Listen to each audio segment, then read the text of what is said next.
Hello दोस्तों, कैसे हैं आप लोग। मैं उम्मीद करता हूं सभी लोग बहुत अच्छे होंगे और जो भी आज मैं जानकारी देने वाला हूं बहुत ध्यान से देखिएगा। और जो भी लोग हैं आपके कहीं ना कहीं फ़ायदे के लिए है और आपके करियर के लिए है, आपके भविष्य के लिए है। बिल्कुल वीडियो को स्किप नहीं करिएगा, ध्यान से देखिएगा। और यदि जानकारी अच्छी लगेगी तब आप चैनल को सब्सक्राइब करिएगा, ठीक है। ध्यान से देखिए, आज हम बात करेंगे इंडिया पोस्ट जीडीएस के बारे में। नाम सुने होंगे ना, जीडीएस, ग्रामीण डाक सेवक, ग्रामीण डाक सेवक। इसी के बारे में आज हम बात करेंगे। और बहुत बम्पर वैकेंसी आपके बीच में आई है। 40,889 वैकेंसी है। कुल रिक्त पद कितने हैं? 40,889। और ये केंद्र सरकार की नौकरी है। कैसी? केंद्र सरकार की एक्स्ट्रा डिपार्टमेंटल सर्विस होती है। मतलब ये पूरी तरह से गवर्नमेंट नहीं होता है। इसमें आप एक्स्ट्रा डिपार्टमेंटल जीडीएस का होता है। उसमें यदि आप सिलेक्शन हो जाता है तो 3 साल 5 साल पर आप एलिजिबल होते हैं डिपार्टमेंटल एग्ज़ाम के लिए। और डिपार्टमेंटल एग्ज़ाम बिल्कुल नॉर्मल होता है। आप थोड़ा सा भी तैयारी करके आप पास कर लेते हैं और परमानेंट हो जाते हैं। बहुत अच्छी पोस्ट है, ध्यान से देखिएगा। बिल्कुल डरिए नहीं, इसमें परीक्षा कोई नहीं होने वाली है। बशर्ते अगर आपके नंबर अच्छे हैं तो ज़रूर आपका सिलेक्शन हो जाएगा। ध्यान से देखिए। सबसे पहले हम बात करते हैं, वैकेंसी आई थी, शायद आपको पता हो, 27 जनवरी को ये वैकेंसी आई थी। यानी स्टार्ट इसका फॉर्म हो गया था 27 से। और इसका इंड जो फॉर्म हो रहा है वो हो रहा है बच्चों 16 फरवरी 2023 को।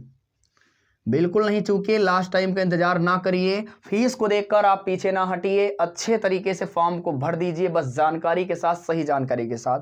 अगर आपकी वास्तव में नीड है, जॉब की आवश्यकता है, तो जरूर आपको ये जॉब मिल जाएगी। बशर्ते सही दिशा में सही जानकारी के साथ अप्लाई कीजिए फॉर्म को। इसकी फ़ी क्या है तो हम सभी लोग इसकी फ़ी देखेंगे। फ़ी क्या है तो इसकी जो फ़ी है वो बच्चों, यदि आप जनरल, ओबीसी और ईडब्ल्यूएस यदि हैं तो आपको 100 रुपये देने होंगे। यदि एससी एसटी हैं और साथ ही साथ फीमेल हैं तो आपको कोई पैसा नहीं देना है, ज़ीरो आपकी फ़ी है। क्लियर हो गया। अब इसमें एलिजिबिलिटी क्या है, कौन कौन फॉर्म को भर सकता है, इसकी एलिजिबिलिटी क्या है तो सिर्फ और सिर्फ क्लास 10th आप किए होने चाहिए किसी भी बोर्ड से। बशर्ते आपके सब्जेक्ट में मैथ्स और साथ ही साथ इंग्लिश ये कंपलसरी होना चाहिए आपके सब्जेक्ट में। और इसके बाद साइकिल चलाने का आपको नॉलेज होना चाहिए और बेसिक कंप्यूटर का नॉलेज होना चाहिए। फिलहाल सर्टिफिकेट इतना ज़रूरी नहीं है, लेकिन बेसिक कंप्यूटर, साइकिल चलाना, क्लास 10th में मैथ और इंग्लिश होना चाहिए। अगर ये है तो आप ज़रूर अप्लाई कर सकते हैं और अप्लाई कीजिए। यदि 100 रुपये फीस भी आपको देना पड़ रहा है, घबराइए नहीं। 100 रुपये वैसे भी खा के फेंक देते हैं, लेकिन फॉर्म को ज़रूर अप्लाई कीजिए। कहाँ से करेंगे, कैसे करेंगे, इसमें किस तरह से आपका सिलेक्शन होगा, मैं पूरी तरह बताऊँगा।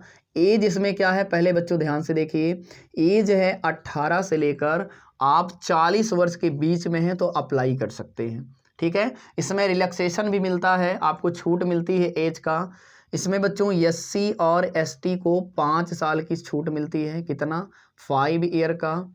और यदि आप ओबीसी हैं तो 3 वर्ष का मिलेगा। कितने का? 3 ईयर का मिलेगा। और जनरल ओबीसी के लिए कोई रिलैक्सेशन नहीं है, ठीक है, कोई रिलैक्सेशन नहीं है। तो 18 से 40 के बीच में मुझे लगता है सब लोग होंगे ज़्यादातर। और इस फॉर्म को आप अप्लाई कीजिए 10th पास अगर मैथ और इंग्लिश से हैं तो ज़रूर अप्लाई कीजिए। आप ये मत देखिए, यदि आपको नीड है, विशेष तौर से जॉब की नीड है और आपके परसेंट 70 से भी प्लस हैं, अगर 70 से भी प्लस आपके मार्क्स हैं तो आप आंख मूंद कर अप्लाई कर दीजिए। बशर्ते ये आपके भाग्य और लक पर भी डिपेंड करता है। 100% सिलेक्शन हो जाएगा। कैसे होता है देखिए, इसमें सिलेक्शन बच्चों सिर्फ और सिर्फ मेरिट पर होता है। किस पर होता है? क्लास 10th के, कक्षा 10 के जो मार्क्स होंगे, आपके मार्क्स होंगे, इसी पर आपके बेस पर सिलेक्शन होगा। अब इसमें क्या सिस्टम है, पहले इसका सिस्टम अलग था, अब इसका सिस्टम अलग है। इसमें बच्चों 3 तरह की पोस्ट होती है, पहले आप जान लीजिए। एक बीपीएम होती है, एक एबीपीएम होती है और एक डाक सेवक होता है। 3 तरह की पोस्टें होती हैं जो आपको मिलती है। ब्रांच पोस्ट मास्टर होता है, असिस्टेंट ब्रांच पोस्ट मास्टर होता है और डाक सेवक। 3 पोस्टें आपको मिलती है। अब ध्यान से देखिए, तीनों के लिए हर डिस्ट्रिक्ट में, अलग स्टेट में जितनी भी डिस्ट्रिक्ट है सब में वैकेंसी आई हुई है, नोटिफिकेशन में आप देख सकते हैं, ठीक है, सब में मेंशन है। अब मान लीजिए यदि आपको किसी एक डिस्ट्रिक्ट में अप्लाई करना है, मान लीजिए आपको मान लीजिए आपको हाथरस में अप्लाई करना है। कहाँ पे? हाथरस में अप्लाई करना है, तो बच्चों आप पहले था प्रेफरेंस में, आप कहीं का भी प्रेफरेंस डाल सकते थे, ठीक है, 5-5 अपना प्रेफरेंस डाल सकते थे, 20 से 25 प्रेफरेंस मिलता था। लेकिन अब सिस्टम बदल दिया गया है पिछली बार से। इसमें यह किया गया है कि आप जब प्रेफरेंस डालेंगे पहले किसी एक स्टेट को चुनिए, जिस स्टेट में डालना चाहें, और उस स्टेट में एक डिस्ट्रिक्ट को चूज करिए। यानी स्टेट के अंदर एक डिस्ट्रिक्ट को सिर्फ आप चूज कर सकते हैं, एक डिस्ट्रिक्ट को, और उस डिस्ट्रिक्ट में आप जिस कैटेगरी के हों अपने अकॉर्डिंग सभी सीटों पर अप्लाई कर सकते हैं, सभी सीटों पर फॉर्म को अप्लाई कर सकते हैं, ठीक है। मान लीजिए मैं हाथरस चूज किया, मैं एससी हूं, क्या हूं, मेरी कैटेगरी एससी है, तो हाथरस डिस्ट्रिक्ट में जितना एससी की पोस्ट यदि 50 है, बाई दफे एग्जाम्पल में बोल रहा हूं, जबकि ऐसा हो सकता है कम ज्यादा हो, तो अगर 50 सीट यहां पर है तो मैं 50 सीट पर अप्लाई कर सकता हूं। कोई कोई बच्चे क्या करते हैं, 2-4 कर दिए बस छोड़ दिए, नहीं, आपको जितना सीट है सब पे करना है, 1 पर 1, 2 पे 2, 3 पर 3, ऐसे नंबरिंग करते हुए सभी सीटों पर आप चले जाएं, क्रम करते हुए, प्रेफरेंस को ऐड करते हुए। और अगर एससी हैं तो आप जनरल में भी अप्लाई कर सकते हैं, उसमें भी अप्लाई कर दीजिए, ठीक है। तो इस बात का ध्यान रखें। और यदि आप जनरल हैं, जनरल से अप्लाई कर रहे हैं, 20 प्रेफरेंस आपको है वहां पर, तो 20 के 20 में अप्लाई कीजिए, क्योंकि एक ही डिस्ट्रिक्ट में अप्लाई करने को मिलेगा। जिस भी डिस्ट्रिक्ट को चूज करेंगे उसी डिस्ट्रिक्ट में जितनी पोस्टें रहेंगी सब पर आप अप्लाई कर सकते हैं, एक डिस्ट्रिक्ट पर। वहां पे 10 होगी 10 में कर सकते हैं, 100 होगी 100 में कर सकते हैं, सिर्फ एक डिस्ट्रिक्ट पर, आप दूसरे डिस्ट्रिक्ट में नहीं जा सकते, हो गया। तो इसलिए आप उस डिस्ट्रिक्ट को पहले चूज करिए, किस स्टेट में, किस डिस्ट्रिक्ट में आपको अप्लाई करना है। यदि आपके, मैं कहूंगा 90% से ज्यादा आपके 10 में, क्लास 10 में है, तो आप यूपी में अप्लाई कीजिए, अन्यथा आप यूपी में अप्लाई करके अपना प्रेफरेंस बेकार मत कीजिए, नहीं होगा सिलेक्शन, ये सत्य है। मैं कोई झूठा आपको नहीं बताऊंगा कि नहीं आप करिए हो जाएगा, मैं कोई झूठी दिलासा नहीं दिलाऊंगा। अगर यूपी में 90% से नीचे है तो आप सिलेक्शन होने की उम्मीद मत रखिए। बड़े सारे ऐसे स्टेट हैं, आप साउथ में हैं, साउथ में अगर आप 90 से नीचे हैं, आप उम्मीद मत करिए आपका सिलेक्शन हो जाएगा, ठीक है। अब 90 से नीचे है, 70 से 90 के बीच में, यानी 70 से लेकर 89 तक का अगर आपके बीच में है, तो किस स्टेट में आपको अप्लाई करना है, अब उसको ध्यान से देखेंगे, क्योंकि यही आपके लिए मेन बात है, इसी को आपको देखना है और इसी में आपको अप्लाई करना है। सबसे पहले एक स्टेट है उत्तराखंड, कौन सा? उत्तराखंड। दूसरा है आपका राजस्थान, क्या है? राजस्थान। तीसरा आपका है छत्तीसगढ़, कौन सा? छत्तीसगढ़। ये 3 ऐसे डिस्ट्रिक्ट हैं बच्चों जो आप इनमें अप्लाई कर सकते हैं, उत्तर भारत में है ये, ठीक है, ये उत्तर भारत में आपको मिलेगा। और इसमें आप सबसे ज्यादा आप देखेंगे तो हमेशा यहाँ की थोड़ा सा कट ऑफ जो होती है वो कम जाती है, ठीक है। और इसकी कट ऑफ कोई बनाई नहीं जाती, जितने फॉर्म पढ़ते हैं उसमें जो सबसे ज्यादा रहता है उसको ले लिया जाता है। मान लीजिए एक पोस्ट पर, एक जगह की कोई बीओ है, उस पर मान लीजिए 12 फॉर्म पड़े, और 12 फॉर्म में सबसे ऊपर 89% का है, तो 89% वाले का सिलेक्शन हो जाएगा। अब मान लीजिए वहां 12 फॉर्म पड़े, 12 में एक 79% पर है, तो 79 का हो जाएगा। इससे मतलब नहीं है ज्यादा है कम है, जिसका उस पोस्ट पर जितने फॉर्म रहेंगे उसमें जिसका ज्यादा रहेगा उसका सिलेक्शन हो जाएगा। तो कोई ये पता नहीं है कौन कहां पे किया है, आप यकीन मानिए, करिए, अच्छे से फॉर्म को भरिए, और कहा नहीं जा सकता, हो सकता है आपका सिलेक्शन हो जाए। तो 3 डिस्ट्रिक्ट को चूज करिए यदि आपके थोड़े परसेंटेज कम है। अब मैं जो बताने जा रहा हूं आपके होश उड़ जाएंगे। अब आप कहेंगे अब 50% से लेकर बच्चों यदि आपके 90% तक है और बहुत ज्यादा आपको जॉब की हो सकता है, आप चाह रहे हैं कि मुझे ये जॉब करनी ही करनी है क्योंकि मेरे पास और कोई ऑप्शन नहीं है, मैं एग्जाम नहीं निकाल सकता, मेरा इस बेस पर अगर सिलेक्शन हो जाए तो मैं आगे डिपार्टमेंटल एग्जाम दे के कंफर्म कर लूंगा, तो आप सुनिए ध्यान से, आपके सिलेक्शन हो जाएंगे। आप नॉर्थ ईस्ट में अप्लाई कीजिए। कहां पे? नॉर्थ ईस्ट में अप्लाई कीजिए। पूर्व दिशा के जो राज्य हैं उनमें से एक असम है, क्या है?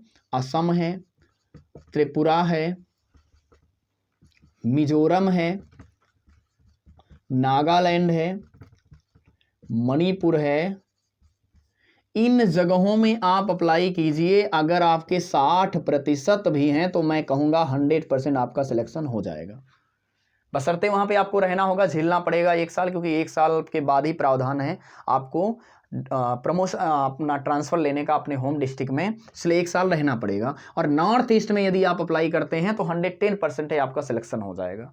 अब आप कहेंगे सर सिलेक्शन तो हो जाएगा लेकिन मुझे सैलरी कितना मिलेगी, ड्यूटी क्या होगी? तो बच्चों इसमें जो ड्यूटी करना पड़ता है मैं आपको बता दूं, इसमें प्रतिदिन आपको 4 घंटे ड्यूटी करना होता है। 4 से 5 घंटे की ड्यूटी होती है। यदि 4 घंटे की ड्यूटी होगी तो आपको बच्चों बीपीएम को 12,000 मिलेगा और एबीपीएम को 10,000 मिलेगा। और यदि यहीं पर आपकी 5 घंटे की हो जाती है तो यहाँ पर आपको 14,000 मिलना शुरू हो जाएगा और यहाँ पर आपको 12,000 मिलना शुरू हो जाएगा। बाकी फंड डीए टीए मिलाकर जो चीज़ें मिलता है उसको मिलाकर बीपीएम का आज के समय पर समथिंग 16,000 कुल वेतन होता है जाके लमसम लगभग में, और एबीपीएम का 12 से 13,000 जाके पहुंचता है। तो कोई बहुत ज़्यादा दिक्कत नहीं है, आप इसमें आराम से बढ़िया से अपना जीवन यापन थोड़ा सा कर सकते हैं कुछ समय, साल 2 साल। बाकी 3 साल के बाद आपका डिपार्टमेंटल एग्जाम होता है, उसमें बैठेंगे, थोड़ी सी मेहनत करेंगे, तुरंत आपका निकल जाएगा, क्योंकि उसमें बाहर के बच्चे नहीं होते, डिपार्टमेंट के होते हैं। वैकेंसी डिपार्टमेंट के लिए आती है और आराम से सिलेक्शन हो जाता है। तो बहुत अच्छा मौका है, बहुत अच्छा चांस है, आप बिल्कुल मत छोड़िए ऐसे चांस को। आप एक बार जरूर फॉर्म को अप्लाई कीजिए और अगर कम परसेंटेज है तो जो मैं स्टेट बताया हूं वहां पर आप प्रेफरेंस दीजिए, 100% हो जाएगा। बिल्कुल परेशान ना होइए, एक बार आप अप्लाई कीजिए। कहीं भी कोई समस्या आ रही है तो आप कमेंट बॉक्स में उस प्रश्न को आप डालिए, आपको आंसर मिलेगा। और ध्यान रहे कोई भी आपको गलत जानकारी इसमें मेंशन नहीं करना है। यदि गलत जानकारी मेंशन करते हैं सिलेक्शन तो हो जाएगा, लेकिन डॉक्यूमेंट वेरिफिकेशन होगा तो उसमें आपको बाहर कर दिया जाएगा। तो इसलिए आप सही जानकारी उसमें फिलअप करें जितनी जानकारी मांगी जा रही है, और आप किसी भी डिस्ट्रिक्ट में करेंगे जितनी पोस्ट आपके लिए अवेलेबल रहेगी सारी पोस्टों को आप अप्लाई करेंगे, सबको प्रेफरेंस देंगे। ठीक है, चाहे 1 हो, चाहे 100 हो, चाहे 200 हो, सबको प्रेफरेंस देंगे। उस डिस्ट्रिक्ट में किसी भी पोस्ट को नहीं छोड़ेंगे आप।